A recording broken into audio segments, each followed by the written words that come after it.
Network.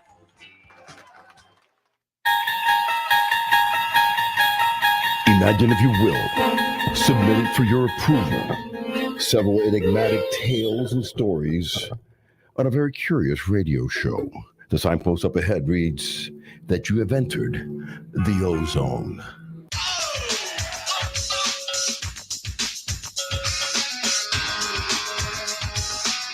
Hey everybody, welcome to the ozone.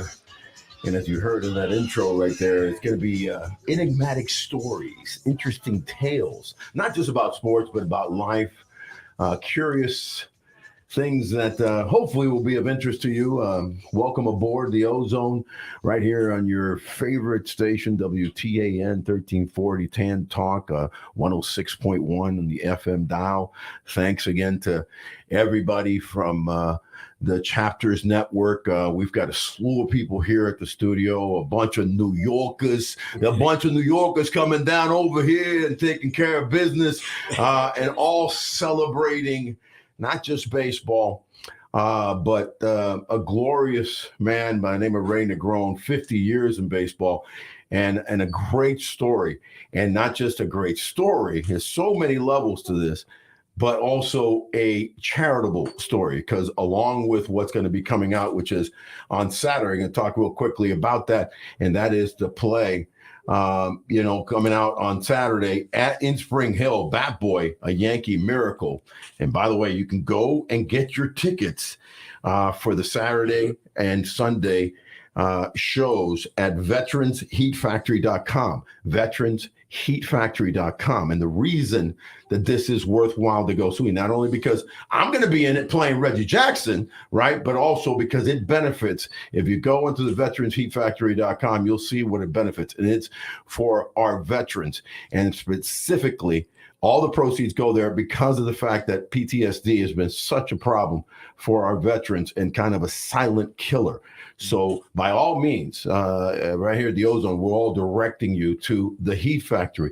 A couple things we're going to be having on the show today. The regular weekly, call in with the Al D, as I call him, my nephew, who is a little bit of everything. His segment now kind of, they're going to call it 15 minutes of fame, because he gets his 15 minutes every week with me to talk about sports, talk about topical things, pop culture, you name it. But before that, and to talk about my favorite team in the world, the New York Yankees, I'm going to bring in a little special guest, going to hang with me for a few minutes, talking old school, former Bat Boy, former things, all things for the New York Yankees, Luisito Squeegee Castillo, conmigo, aquí en la casa. The ozone. Ain't nothing better than that, my brother. That introduction is classic. Not even in New York has it. I'm sorry. Hot 97, all of that big O. You got something going here, man. God bless. I appreciate it, brother. But you just got back in town.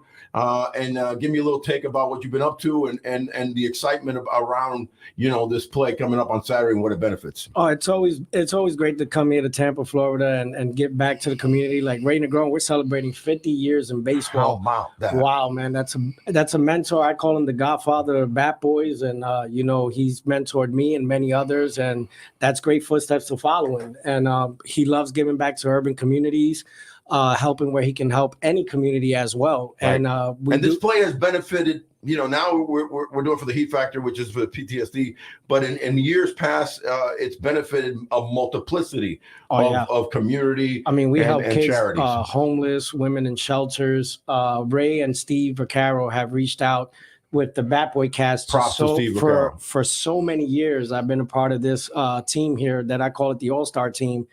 From New York, and we traveled everywhere to Pennsylvania. We help as many families as we can. And in the play this weekend, you're going to play Edwin, I believe, right? Yeah, I play Ray's cousin, who which is very touching, man, because I lost a nephew too to gun violence, and right. This mixed in with PTSD. It's also a big scene where when Ray cousin Edwin gets killed, right. When that's Ray's childhood. Edwin was also supposed to be a Bat Boy as well. And a day before he died, and George Steinbrenner said, "Where's your cousin?" I was going to give him a job. So that affected Ray.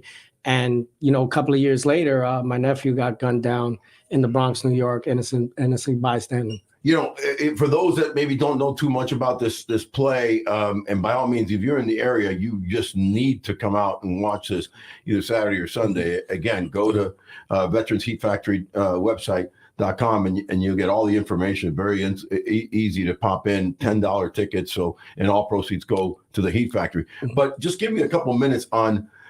Because I look at this, now that I'm involved in be playing Reggie in the storyline. This is, by the way, it's Yankees, era circa, mid to late 70s, 77, 78, that dynasty area, back-to-back championships.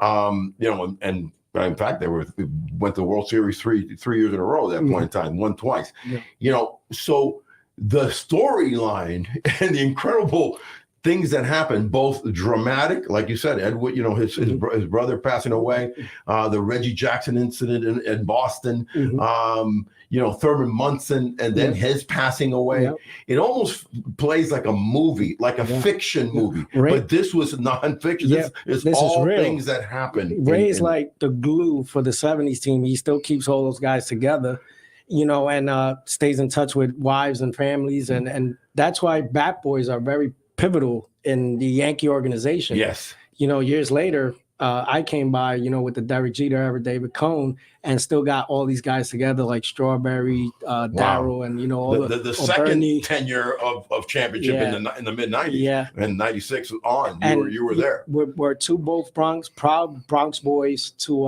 have achieved our goals, and Mr. Steinbrenner giving us an opportunity and took us off the streets and gave us a second chance at life. Quickly, again, it almost kind of like devalues when you say a Bat Boy, because there's so many things. I've been played the game for 16 years, from here to Japan. There's so many things that a quote unquote Bat Boy does. It's almost more, I think the better description is a clubhouse attendant or a clubhouse, helper, because it really, a lot of the magic and the things you do are more in the clubhouse or even outside the stadium. Yeah. Talk a little bit about, that life and what you were able to bring to the players. Yeah. You're absolutely right, Big O. You coming from being a professional player and playing with the organization and playing all around. You know how much pivotal Bat Boy plays. We do clothes, we do food runs, whatever they need just to keep their mind focused on the game. And that's where Bat Boy comes. It's almost like being a babysitter. To some degree. and also keeping them out of trouble. Yeah. You know what I mean? And with David Cohn, which big shout out to a great guy, great mentor of mine as well. I helped him, he says that I helped him pitch a perfect game. I was kind of his good luck charm. Remember. 1999 against the Montreal Expos, and it was a rain delay. And the third inning, it was Yogi Berra. Right. And that's right. It was Yogi Berra. And at that time, Jorge Posada was not ready. I'm sorry, Joe Girardi was not around. And he goes, "Hey, Squeegee, you got a glove?" And we started warming up. And Big O, the old Yankee Stadium, them pipes in the basement were reil low. Yeah, buddy. So I'm in the catcher's position, no equipment, and catching David Cohn, throwing that slider that day was nasty. I faced him. And in fact, he was my first hit in the National League when I got traded from the Yankees to the Pirates. I had a double off of David. He was super nasty, man. Yeah, tough to deal with. And that day he was spot on, and we did about 20 tosses. He was skipping them off the roof. He felt bad for me. He goes, "Let's go on the field." We got on the field. We did some more warming up, and that's the only warming up he did that day between the rain delay for 45 minutes. Pitches a perfect game right after. And I'm going to go back to the point that I made about like how it's all encompassing. John Morant right now, there's a kid that is having major problems, and the NBA with the brandishing the gun and all this stuff. Yeah. There really isn't a clubhouse Bat Boy situation in the NBA. Talk to me about how probably you kind of help some guys at least stay, toe the line and not push the envelope, because he pushed the envelope over. Yeah, there's some players, that everyone that has a nightlife, Yeah, and that's okay. It's okay. But you have to limit, and I babysat Ruben Sierra, Raul Mondesi. I'll say we, because I've been there. Gladly admit it. Is having somebody that has not only is basic, but has your back. Yeah, like hey, be careful. This guy's trying to do this to you, or this girl's trying to do this to you. So there's situations like that. There's also a lot behind it where you come from. You want to represent the organization, right? Right. It only takes one dumb person in the club to just say, "Hey, I can make a name for myself." Especially this day and age with the quickness of social media and somebody so filming. We were careful back then, and we had fun. Being a Yankee, whether it's a bat boy or a towel boy or a baseball player or a trainer, they're known all over. They're like a rock band traveling. So basically, Squeegee, what you're trying to tell me, Louis Sierra back in the day, if it was like the same time now, was trying to pull out, his license done and Instagram and his stuff, you would have probably just grabbed that damn right phone. Away. Yeah, I would have told him, what the heck you doing? Yeah, because we give each other advice, and they see you as a little brother, big brother. And you're right, Big O, because we're here to help each other. Yeah. You know what I'm saying? Yeah. And that what that guy did is just he had no positive people around him. It's exactly it. Yeah. Unfortunately, that is the case. Man, the one and only Squeegee, Luis Castillo. Go ahead, hit it. I want to say something. Yesterday, I learned a valuable lesson. How God is so big, and there's, I believe, in no coincidence, you are placed where you're supposed to be placed at by God. I was with my brother, Ray Negron. We're eating at a restaurant. I don't remember the name, but we're on 4th Street in St. Pete. Right. And we this waitress, she came right up to us. She panicked and she goes, "Oh my God, there's a guy on the floor. He's having a heart attack. 75-year-old man. His name is Ed Booms. We now know." And me and Ray, I jump into action. I grab my cell phone, Big O, and I start dialing 911 because everybody froze in a panic. I run outside and look for the address. I said, Ray just jumps right into action too, and he's pumping the man's chest, and this man was literally foaming out the mouth, churning colors his body. He was dying. He was dying on us. And Ray didn't give up. So when the paramedics, I meet them outside of the restaurant, I told them the situation was going on inside. Here's Ray. He tells him, take over. And they pump him, and he got back to life, man. So that's Bat Boys to the rescue. And that was God putting me and Ray at that place at that time, Big O. There is no doubt in my mind that there was a divine intervention going on there. And here you when did you get in from New York? Yesterday. The same day you get in from New York. Talk about, just the serendipity and the timing of life. If you change your flight, if you came in the day earlier, this is beautiful. What ended up happening, you and Ray being at that spot. I believe in divinity. I believe in the power and the source. Mm-hmm. And when you figure yourself out, that you can make changes and be impactful in so many ways. Amen. I'm going to ask everybody out there to be impactful and make a change. And if you can't come to our show by any chance, donate. You can still donate at theheatfactory.com by all means. Squeegee, man, I love you, man. Big O, brother. Thank you, man, for having me. You're not a bat boy. You're a beast boy. Thank That's you, brother. That's what you are, bro. Love you, man. Keep it up. The Ozone, the best show on the planet. Beast boy, and Luisito Castillo from none other than New York City. Hey, speaking of another beast on me, every week I got my nephew Al D come on the show and gets his little 10 minutes of fame. Usually it's 15 minutes, but I had Luisito on this time. Al D, you there? I'm here, O. Hey, got to be back on. Thank you. I don't know if you were listening, but you know what trumped you right there? What trumped you was a life-saving episode in St. Pete by Luis Castillo and Ray Negron. I don't think you can beat that one for a few minutes. That's a tough one to top right there. I'm going to do my best to follow him, though. Tough act to follow. If you can beat life-saving heart attack, then that would be good. But listen, all jokes aside, what's been going on since we last talked last week? It's great to have you on every week on the Ozone. Give me your take on just the world of sports in general for you. To me, biggest story in sports this week, is the World Baseball Classic. No doubt. This is the Olympics of high-level professional baseball. I happen to be able to take in the Puerto Rico versus Israel game live in person here in Miami, Florida. Puerto Rico not only won by 10-run rule, but threw the first perfect game in the history of the World Baseball Classic. How about that, huh? And tonight we have, I can only imagine how that stadium in Miami is rocking with a matchup winner go home between Team Puerto Rico and Team Dominican Republic. That's Can you imagine massive. the energy in that place? I mean, first of all, you have, not defending champion because Dominico didn't win, the last time in 17. They won in 13. But nevertheless, a former champion versus a wannabe champion, because there is no doubt that Los Rubios, as they call each other themselves, Team Puerto Rico, is so antsy to get to that semifinals and hopefully, put that feather in their hat that like none other. So that's the beauty of this WBC. It's a little difficult at times, Albert, because of the fact that when it's played, there's no other time to play it. I mean, you pretty much you can't play it after the World Series. It's for two main reasons. Number one, players are exhausted, right?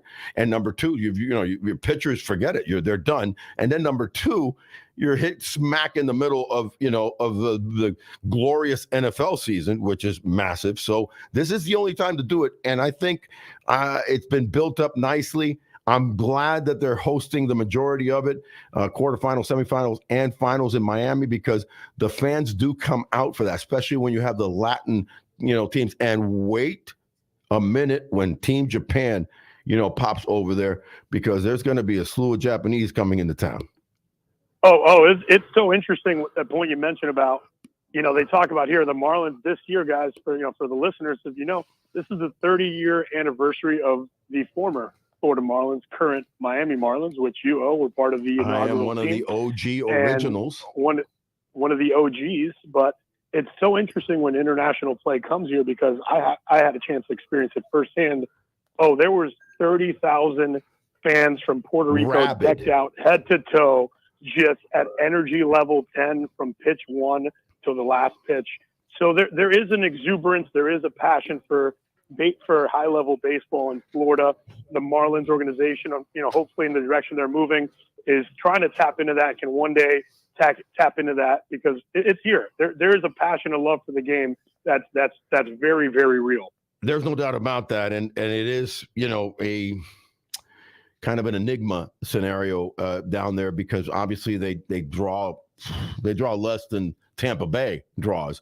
And I know there's been a lot of tumultuous situations and issues dating back to, Loria and how he handled that demise, so to speak, of selling off players. But nevertheless, there's a lot of rich blood history in Miami. Who do you got as your top 4, let's say?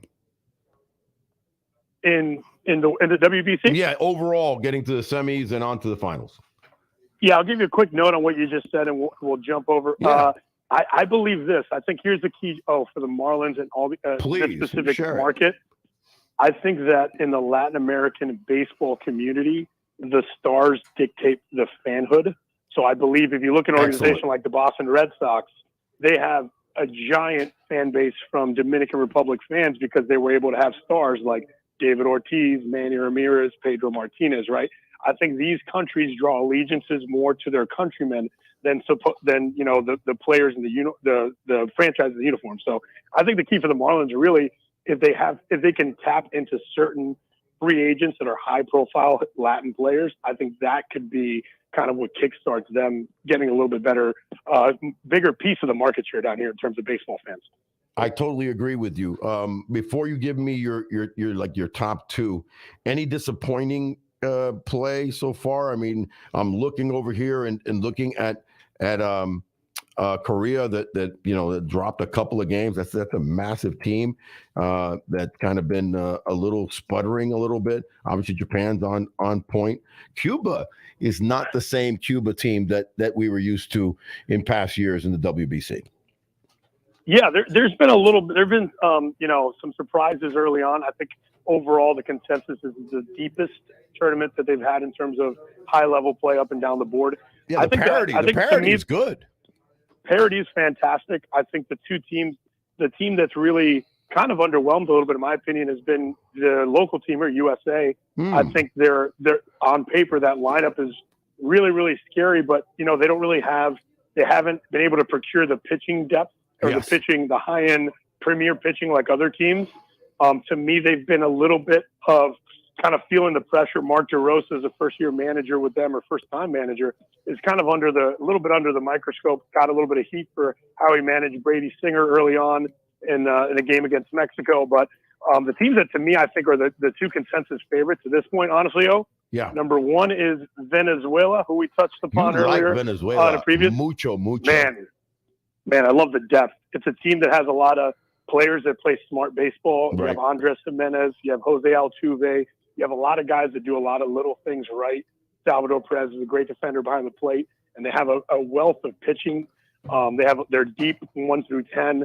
I like that club a lot, and I like the Japanese club with, oh my goodness, what a slew of arms they have. Well, there's talent, just power arm after power arm. Their top 4 pitchers are just out of this world. Obviously, Shohei Ohtani, but then you've got Yu Darvish, and then you've got Roki Sasaki, who's just ridiculous. And then what was the other one that you just watched the other day? Oh my goodness, the righty. Yamamoto. Yamamoto is stupid. So what's good you're going to end up getting is they'll go 1-2 with both those guys, for 2 games when you get to the semis and the finals. So you're going to be seeing all 4 of them probably pitch unless one just, dominates. But obviously there is, I know it raises a little bit, but I forget what the number is. It was 65 in the first pool, but you have a pitch count scenario, which is rightful at this point in the spring, but they can throw all 4 of those in a 2-game set that will shut anybody down. Oh, that team is scary. And again, another team that I think is interesting, because they have a good combination of power pitching and depth, and they also play, in these short competitive series, the teams that can do little things matter. The teams that can catch the baseball, exactly. And throw it, the teams that can move runners over, they can play fundamentally and sacrifice themselves, which the Japanese are famous for. Oh, exactly. They're not afraid to take that samurai sword and lay a bunch down the third base line. Brother, that's fantastic, man. Listen, we got to be going here. We're going to, bring in and ushering in a brand new show coming on here at the bottom of the hour. But once again, Al D, the one and only, always bringing in the hammer for his 15 minutes of fame. Man, it's gonna get exploited out to 30 minutes. 45 minutes. It's just going to be a love fest with the youngster Al D. Thanks, Al. And for all you fans out there Pleasure. of the Ozone, we'll be back next week. Stay with us. In the meantime, follow Tan Talk and everything Charter. You're unbelievable.